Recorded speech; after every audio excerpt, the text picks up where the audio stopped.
You're listening to the Just Japan podcast. Everything you want to know about Japan.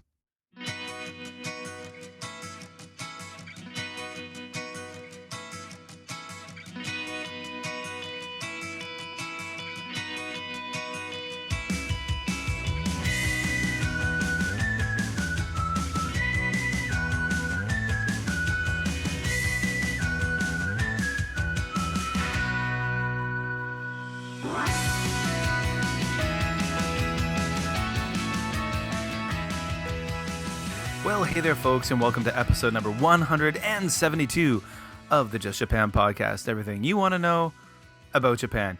My name's Kevin, and I am the host of the Just Japan podcast, a weekly podcast that brings you all things Japan. Each and every week, a different topic comes your way about Japan goodness. And this week, wow, it's pretty cool. It's our first episode about mascots. That's right. If you're interested in Japan, you know that mascots are a big thing.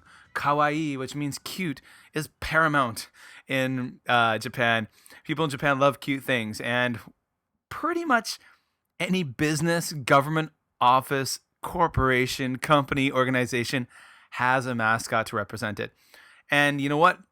What's really cool is there is a Twitter feed that has come on the landscape, the Twitterscape, the Twitterverse, not that long ago, called Mondo Mascots. And this Twitter feed has blown up. It is a Twitter feed that is completely designated, or I should say, completely dedicated to Japanese mascots, and it's awesome. I love it. I retweet it all the time, and this Twitter feed has grown in popularity so much in recent months. So this evening on the podcast, we get to talk to the man behind Mondo Mascots, Chris, over at Mondo Mascots. I've heard him on the BBC. He's all over the place now. He is kind of like considered, I think, by the international community or journalistic community, the man to go to when you need to find out about Japanese mascots. So we got a really fun interview coming up for you guys this evening with Chris from Mondo Mascots. Now, of course, you can find the Just Japan podcast and all major podcatchers. Just go do a search for us on Google. We're all over the place, and we're on social media at JlandKev on Twitter and on Instagram. And of course, go to the Facebook page, facebook.com/justjapanstuff. And the main place to go, which is not just about the podcast, but there's also blog posts, a lot of Japan-related content, great photos from Japan. Go to justjapanstuff.com and you can find all kinds of cool stuff there. And one thing I am going to mention, I have not mentioned in months and months and months and months and months, of course, you can support the Just Japan podcast. If you really like the show, over on Patreon, go to patreon.com/justjapanpodcast, and you can help us out with a donation. Go over there and check it out. I actually have not visited that site in many, many months. So I got to do some revamping over there in the next few days, and we'll see. Yeah, so go check it out. Now, before we get into the interview, I just want to say, and I'm probably going to be giving this kind of like a little bit of a warning, I suppose, an explanation for you guys out there. You'll notice that from time to time the recording quality is maybe not what it used to be, and that has nothing to do with my own recording setup. What it has to do is with the fact that I'm in China. I'm in Beijing, China right now. So, of course, I'm living and working behind the Great Firewall of China, and I have to use multiple VPNs to get through, to talk to people in the outside world. And sometimes the internet connectivity isn't as good as I'm used to or would like. But we work with what we have. The Just Japan podcast comes to you each week with awesome stuff. And even if the quality isn't always the best when I'm doing the interview, we still hope you enjoy the show. So on we go with our interview with Chris from Mondo Mascots. Please hang up and try again. Okay, guys, it is episode number 172 of the Just Japan podcast, and I'm really excited because this evening we're talking about the cutest, the coolest, one of the neatest aspects of Japan. We're talking mascots. And this evening I've got Chris from Mondo Mascots on Twitter with us. It's like the one place to go if you care about mascots in Japan. You got to go to Twitter, to Mondo Mascots. Chris, thank you for joining us this evening. Thank you, Kevin. Yeah, it's really cool. I'm really excited, as you can tell by my tone, to have you on and talk about mascots. And that's just simply because I've been following your feed for quite a long time, and it's just there's so much fun stuff I like to retweet from what you do. Yeah. It seems to be getting popular recently. Yeah, Yeah, it started off with hardly any followers, but it's doing okay now.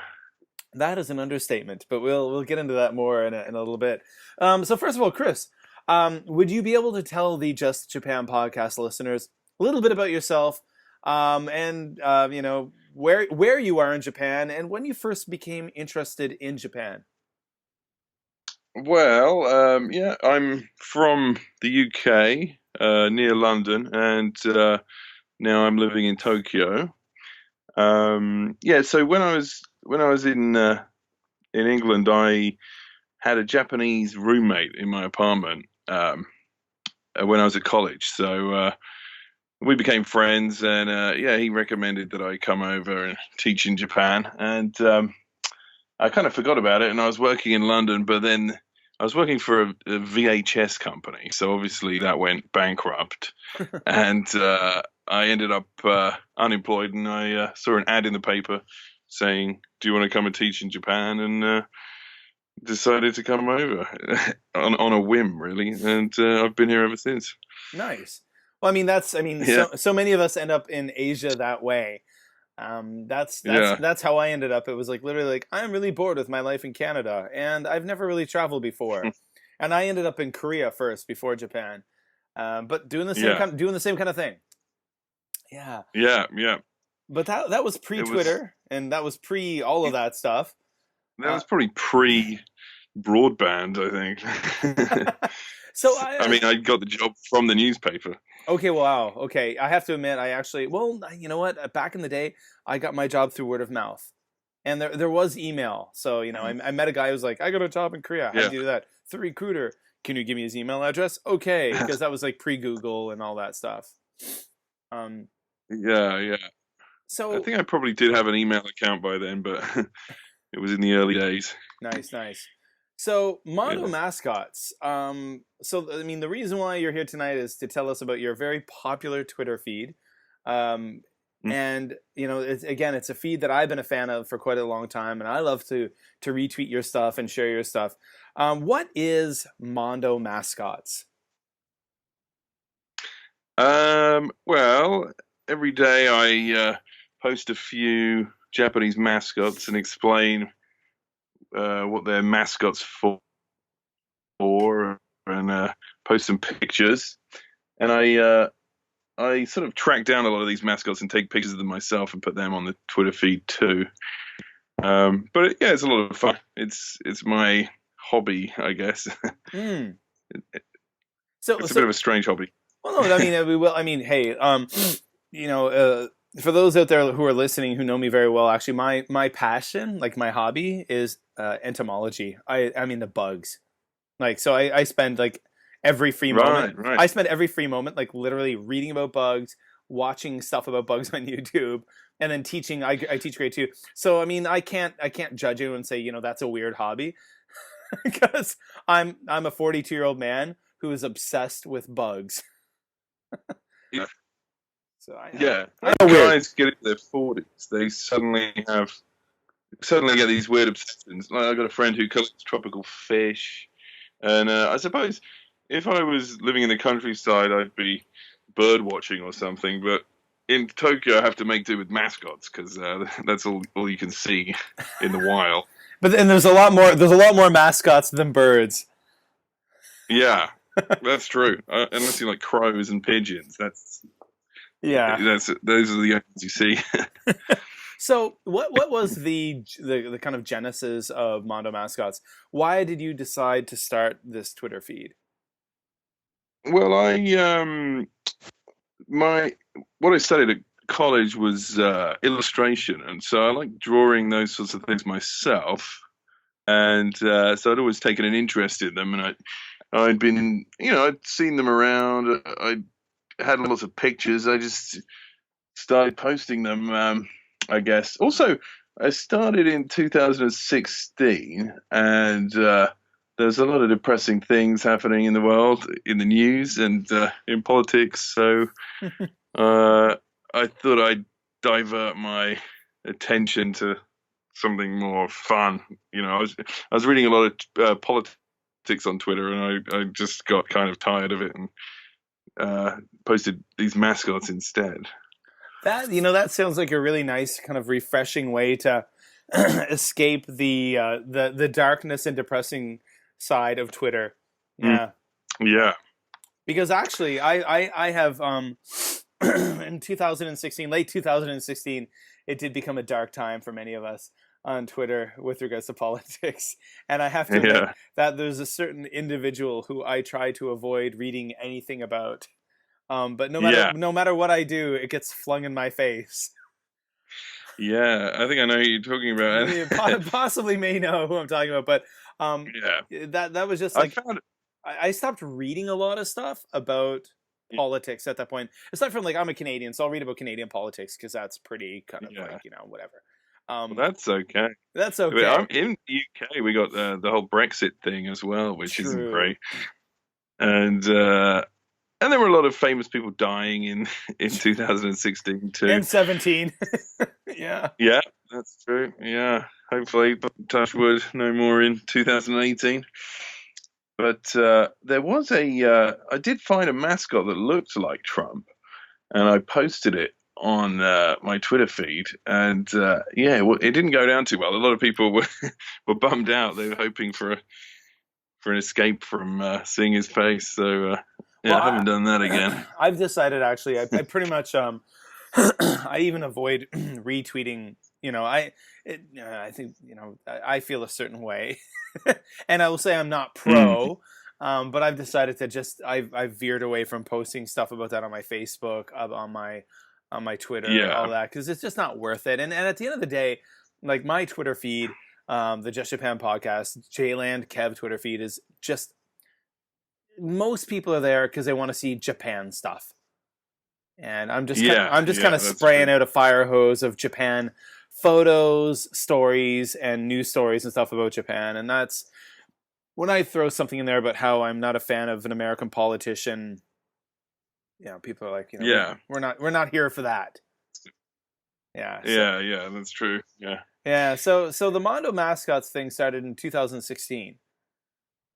Is that? Quite late, like November, I think, or December, quite late that year.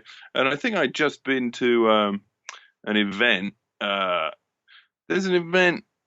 They have it every year, and they have like about 300 mascots all gathered in one field. Okay. And I had a ton of pictures, so I started posting a few of those each day on Twitter, and slowly got a few followers over a few months, and built it from there.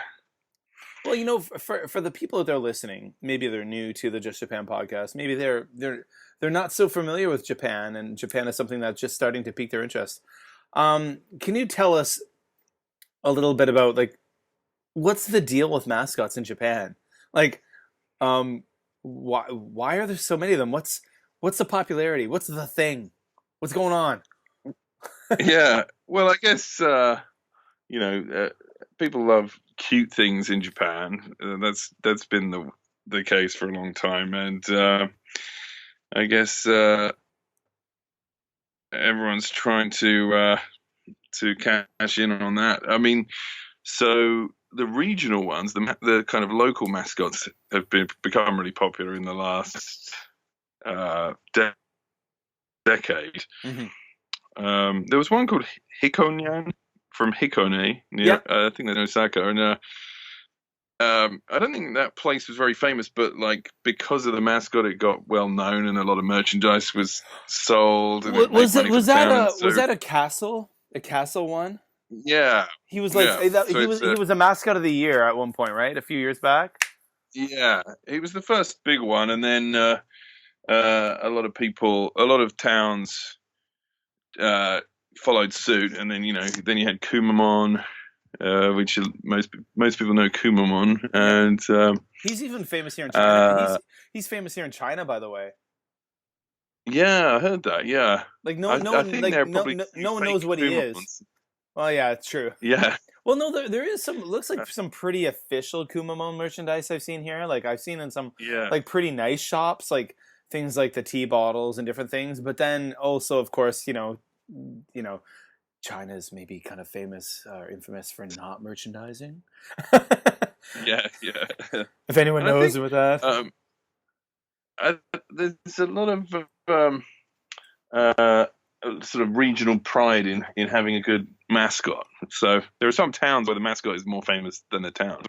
Mm. I think there was one called Bari-san, which won mascot of the year a few years back, and from I can't even remember the name of the town. I think it's Imabari in near Hiroshima, Okay. and it's a very small town, but the mascot's like really popular. So if you go there, you know, there's every wall is plastered with images of this character, and I guess the mascot probably raises a lot of money for the town because every time someone buys merchandise for that character, the money's going back to the town.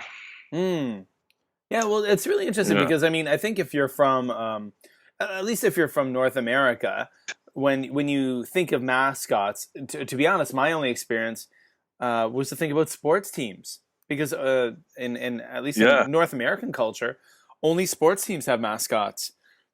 You know, yeah. That's true. The Toronto Blue Jays baseball team, where I was in Canada, I'm from Canada, you know, I had a Blue Jay, and the Yeah, Montreal Expos, because I'm in my early 40s. I remember the Expos had a character. Maybe quote me, guys. I may be right. wrong. I think his name was Yuppie, but I mean, that's my only connection That's before I came to Japan. that sounds like it was made to attract a Japanese audience. Yeah, true, right? You know, like Yuppie.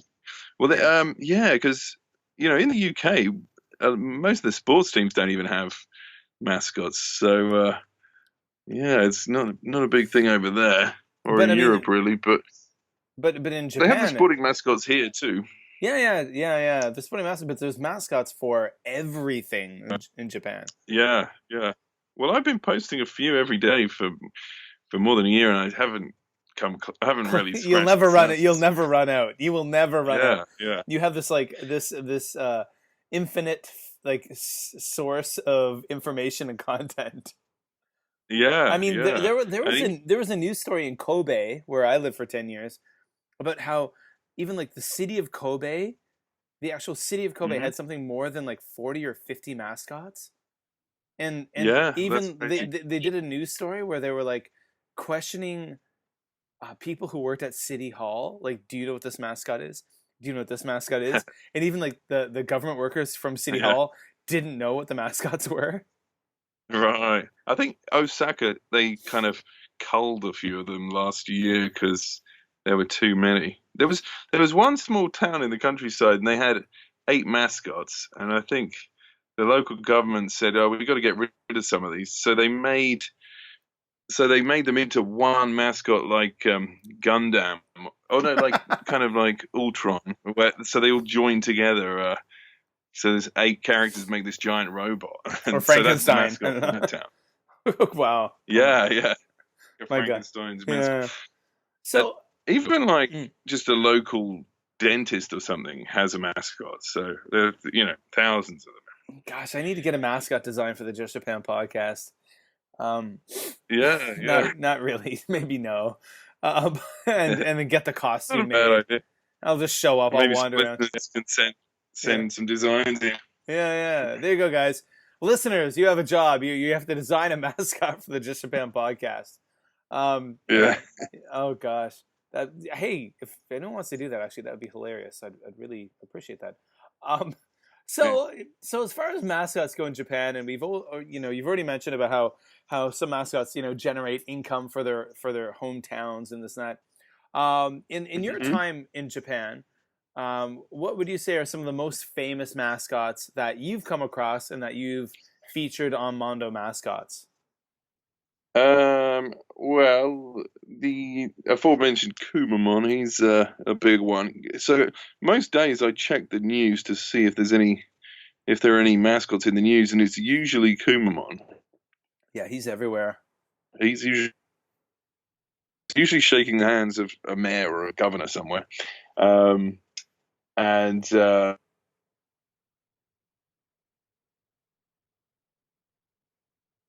excuse me, pear, a pear.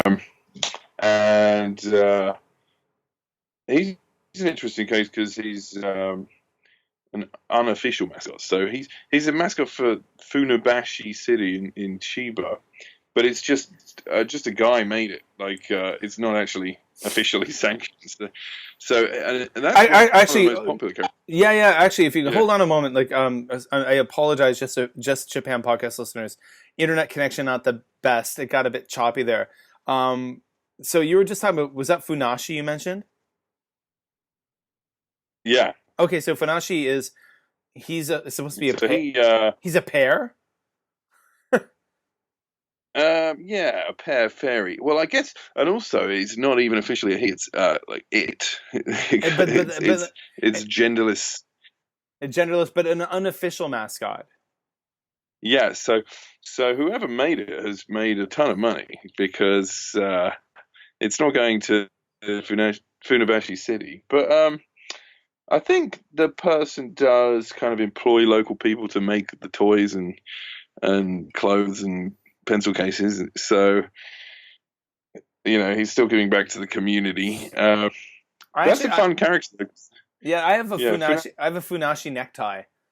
Yeah. Oh wow! And it's like a very straight on, like normal, like navy blue striped necktie, and at the very bottom there's a tiny little Funashi kind of like peeking out of one of the stripes.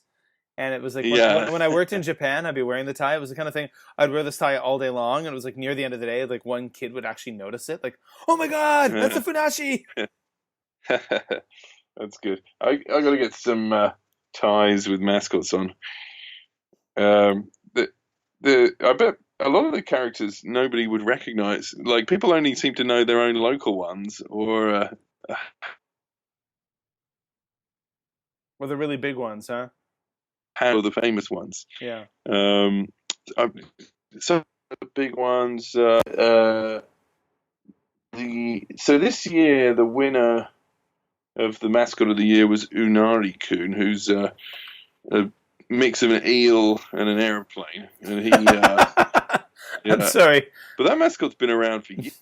Yeah, but I think he was in the first ever contest a decade ago, and so he's.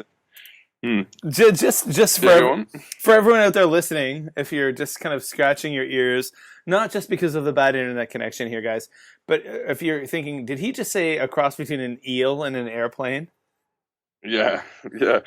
So apparently Narita City is famous for eels. That's one of the dishes that's popular there, and airplanes because they've got the airport. The airport itself has its own official character that isn't Unari-kun, and not a lot of people know that character. But I think that's just a case of a mascot that's been around for years and has paid its dues, and it's ready for the big time. So it sounds like you're talking about like a journeyman boxer, or like he's fought so many fighters, and he's finally he's ready to make it to the big leagues. Yeah, he's the Rocky of mascots. The Rocky Balboa, the eel airplane hybrid mascot. Yeah. Which actually, interesting enough, a nice segue there. I sent you some questions before the interview, and I asked you, why do you think people outside of Japan are so fascinated with mascots? Because actually, I've been following your feed for more than a year, and I gotta admit, pretty excited to see you mentioned. Because I'm always scouring all the Japan news stories and news feeds to post on the Just Japan Stuff Facebook page.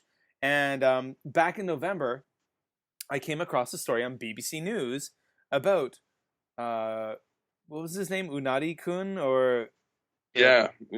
Unari-kun. And then I saw you mentioned in the article, which, guys, I'm going to post in the show notes at justjapanstuff.com. But it was a BBC article, and they interviewed you or contacted you to ask you about this. Yeah, that was nice. Someone who follows me on Twitter from the BBC reads my feed, so he asked me about that. I guess I'm one of the few people who regularly writes about mascots. So, well, no, I think you are definitively the go-to guy. Yeah, Yeah. just because no one else is really. Well, but I mean, at the end of the day, But I mean, hey guys, for you guys out there listening right now, if you're not Twitter fans, and I mean, a lot of you don't, I know a lot of you who listen to the podcast may use Twitter, but some of you don't. You've gone from in the last year. I think when I was following you, you had less than 1,000 followers, and when I checked tonight, you've got more than 17,000. yeah, that happened quickly. That's pretty friggin' awesome. That's Yeah, it's good. Well, I hope it carries on. Oh, I think it will. I think you're going to grow bigger and bigger. Um, so why do you think people outside of Japan are fascinated by this? Why do you think the BBC want to write a story about Unari-kun?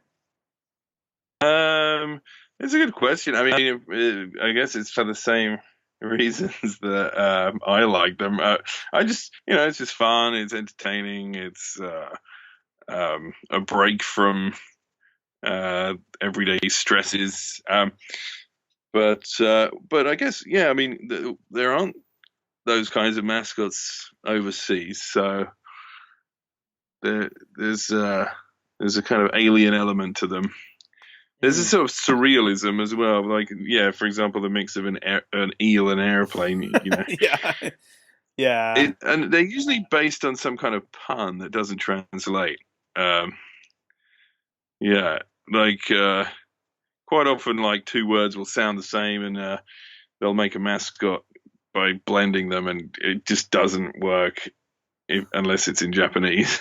Okay. Like, So I'm glad they allowed on Twitter now. You can post twice as many characters, and sometimes I need to write very long explanations just to explain what something is. Hmm. So for Like, a Japanese person would get it. They'd be like, ah, ha, ha, ha, ha, that's funny. yeah, Whereas in any of us are just They like, might- huh? yeah. So it might be the combination of like an animal in a local dish, but then I got to take me a whole sentence to explain what the local dish is. If I'm like, oh, it's fermented soybean paste with combined with a raccoon dog, or it just sounds really bizarre in English, but it wouldn't sound strange in Japanese. Yeah, I get you. I get you. Uh, yeah, Yeah, wow, wow. but So I mean, mm, I mean, I think it's like smack dab, where you hit it. The reason why I find it so fascinating is just it's so alien. It's so different than I mean, again, yeah, coming from Canada, we saw mascots only generally attached to sports teams, whereas you've got mascots for everything under the sun in Japan. yeah. There's Recycle one like for Mhm. there was one for an enema company that became popular this year, No and way. it's like a Oh, penguin and an enema. oh God. It's called Can-Chan. Yeah, that one doesn't really appear in public. It was appearing at some kind of pharmaceutical convention that It's I was usually, going to go to it, but it got rained off. yeah, that one's usually I hidden. end up going to some weird. I go to some strange places now to track down these mascots. I end up at like sewage conventions, and Oh, just really? because, well, yeah, because they'll say, "Oh, we got like 10 sewer mascots appearing at this convention," so I'll show up just to get pictures of the mascots. So you're traveling around. Yeah, You're traveling around taking a lot of these pictures yourself, right? yeah. Well, mostly around Tokyo, but there seems to be a lot in Saitama for some reason, so I end up there quite a lot. Saitama has hundreds of mascots because I guess they're not really famous for many things. So the They towns are they're trying to put themselves on the map with mascots. they got nothing else to offer. Yeah, yeah. There's some Mm. nice places there. I went to a resort town there, and there I ran into the mascot called a mascot there called Pote Kuma, which is like a potato bear. That's in Chichibu in Saitama. That's a nice place. But yeah, the mascot is probably more famous than the town. Nice. So I guess again, I think a lot of people in Japan, a lot of municipalities and different areas, and they've looked at the success of Kumamon. And I mean, Yeah, Kumamon must just generate freaking millions and millions of dollars for that prefecture. yeah, and he's been doing a lot of work because they had a big earthquake there Yeah. last year or the year before, and he's been traveling around the country generating money for that.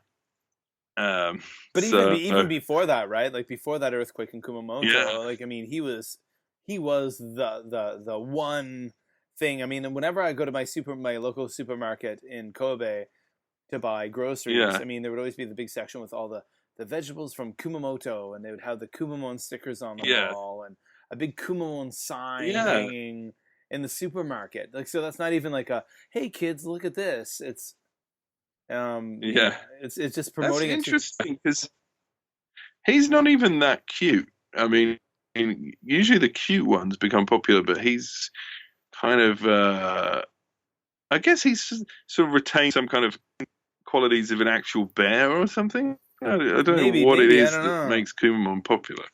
I mean, there's nothing as cool as watching Yeah, Funashi jump and bounce. That's what makes me yeah, happy. yeah. Yeah, whoever's inside Funashi does a great job because he can jump like That's some a athletic couple of prowess. meters in the air. Yeah. Yeah, and he's got a rock band now. He tours and sings like heavy metal songs, As he should. and the whole band of mascots. So there's a good one on drums called Nyango Star. Oh That's a kind of God.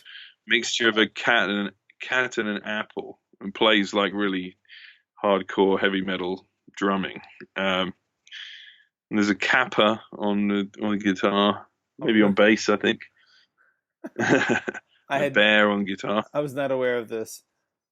Yeah. There are like two or three mascot bands. Oh really? Yeah. Oh my gosh! Like Wow. mascot super groups. Yeah. Well, I mean, Because now, I suppose if you have the air, if you have, if in Japan you can have a famous air band, um, yeah. isn't Yeah, it that's true. right? Air guitars. The famous air guitar band and they have air guitar contests. Yeah. Why not have a mascot Yeah. air band? Hmm. Well, that's what's interesting now is there are so many mascots that they have to do something else to make an impression. So they quite often play guitar or juggle, or they have some kind of novelty about them. There was a new one this year that was a drone. So the mascot was attached to a drone and would fly around the town. Uh, that's in Nara, a character called Yukimaru, and it's a little puppy that's built around a drone. Okay. Yeah, and there's Interesting. there are ones that draw portraits. There's one that looks like a kind of coiled turd, basically, and it it poops out these, those plastic balls you get in Japan with toys inside. Oh, the gachapon. Like, yeah, yeah. So it Gachapon. Yeah. poops out those. It poops those out, and you open it up, and it has like omikuji, like a fortune inside, God. telling you if you're going to be lucky or unlucky. Nice. Nice. So they're getting even weird by the year. Yeah. Oh man. Oh So man. I mean,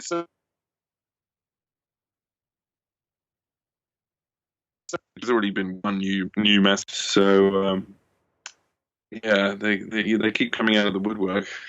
Nice. Nice. Well, okay. I'm curious with regards to Mondo mascots, the theme you're doing, what you're doing. Your Twitter feed is blowing up in a good way. It's getting bigger and bigger. You've got 17,000 subscribers. Is there another evolution of Mondo mascots? Is there something you're planning on? Maybe like making a book or a website or a user guide to mascots in Japan? Yeah, well, that would be nice. Yeah, I'd like to put a book together. I have tons of photos, so I might put a photo book together. But I do have a website. Well, I have a blog Tell where us I about put it. all my Yeah, it's just mondomascots.com. Okay. And it's sort of yeah, it's mostly, but that's more about when I go off to strange towns to locate the mascots and take pictures of them, and so that's there's there are more stories on there Oh, cool, of cool. what I get up to, and I've sort of and I've and so some of these small towns have contests to people submit designs to design the local mascot, and so for fun I've entered a few of those, and so I write about that too. So that would be the ideal thing if one of my designs gets approved uh, for some small town in Japan. Cool. Yeah, So the apex of everything. yeah, Creating your own mascot. Yeah, and I'm on Instagram as well as Mondo Mascots, Okay. and a friend of mine does a good Tumblr called Gotochi Kara, which means the local mascots, and I contribute to that sometimes too. So Cool. yeah, but yeah, it'd be nice to take it to another level, whatever that may be. Yeah. I mean, I guess I assume when you started this Twitter feed, a little more than a year ago, you weren't expecting to be at 17,000 followers now. no. So yeah, that's taken me by surprise. It's nice though. Yeah, it's gratifying. I mean, for me, it's almost like a little research project. I'm just looking up these mascots, and it also helps me study Japanese, like reading up on these mascots. So yeah, it's just a bit of something fun I do, and so but it's nice that other people are enjoying it too. I assume, yeah, if you're someone who is studying Japanese and learning Japanese, there's probably not a lot of English information out there about them. No. I mean, most of the ones I post about don't have any information about them in English. So, and half the time I've got to figure out how to write their names in English. Sometimes I don't even know how it should be spelled, or yeah. So, or sometimes the kanji is hard to work out how you're meant to write it. But yeah. So it's a good way to study. Yeah, for sure, for sure. I don't want to keep you much longer. So if people want to find, so again, you've already mentioned people want to find your stuff online. Obviously, Twitter at Mondo Mascots, online at mondomascots.com. Yep. What was your Instagram again? That's Mondo Mascots as well. Okay. I guess it's at Mondo Mascots. Yeah. Yeah, And that's about it. that other the other site the Tumblr one you contribute to. What was that? It's Gotochi Kara, and I'm trying to think of how it's spelled because it's not my site, but it's. I tell you what, later on, just send me the link, and when this episode goes up, I will post it in the show notes at justjapanstuff.com for the episode, and all the links will be in the show notes, so guys can all you folks listening, you're like, oh my gosh, what, I can't remember what he said. What did he say? Just go to the show notes for this episode. The links will be there. You can click on it and follow, subscribe, all that jazz. Yeah. So, thank you so much for taking the time to come on the Just Japan podcast. Oh, it's been a lot of fun. Thanks. Yeah, I enjoyed it. Awesome. No, just it's like every week I always say I want to bring on a different aspect of Japan, and this is definitely one I've been itching to get at, because it's just so quirky and so freaking Japanese. Yeah, definitely. Yeah. Cool. Awesome. And, yeah. So I'm looking forward to listening to some more of these shows too. So awesome. I'll be tuning in. Awesome. Cool, man. Yeah. Well, thank you so much. And there we go.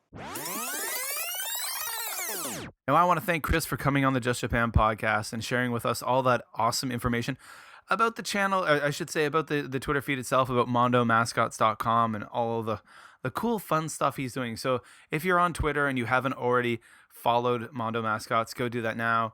If you're not on Twitter, go check out mondomascots.com on the interwebs, and you'll be happy you did. Chris, again, thank you so much for coming on the podcast. Now, for you guys out there listening, of course, you can find us on iTunes, on Stitcher, on SoundCloud, on iHeartRadio, just all over the place. On Libsyn.com, of course. You go to justjapanstuff.com, our homepage, the home of the Just Japan podcast, and you can even download this episode, the file, to your computer. Go check it out. Follow me on Twitter at JLandKev, and check out the Facebook page and all that jazz. And of course, go check out patreon.com/JustJapanPodcast. You can support us there as well. So that does it for another week's episode of the podcast. I would love to do a mailbag episode. Not episode, but a mailbag portion of the podcast. So if you have any Japan-related questions for me, go fire them out to me. Fire them over to me over on Twitter or on the Facebook page. Or send me an email at justjapanpodcast@gmail.com. And those are all ways you can reach out to me and contact with me. We got a fun community over there at Just Japan Stuff on Facebook. That's a news feed that's just constantly full of Japan-related content, Japan news, Japan videos.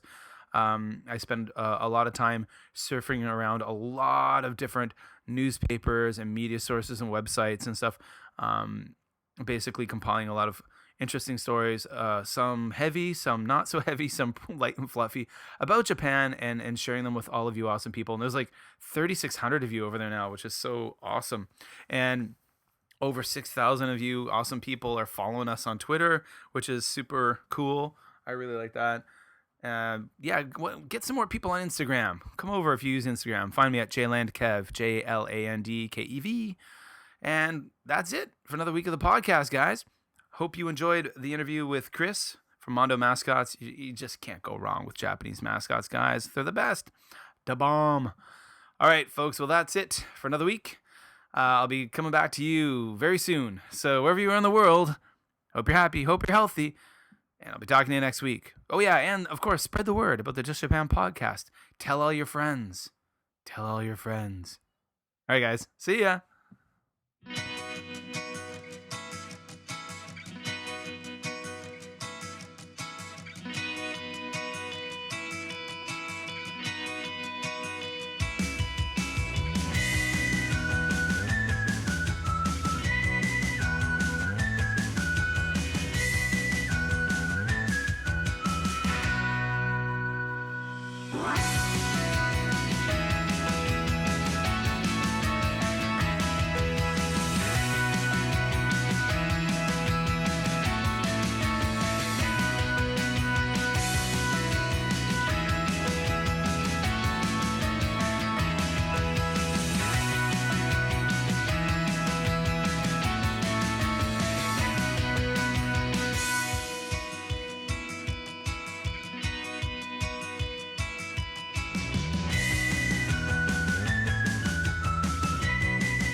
What?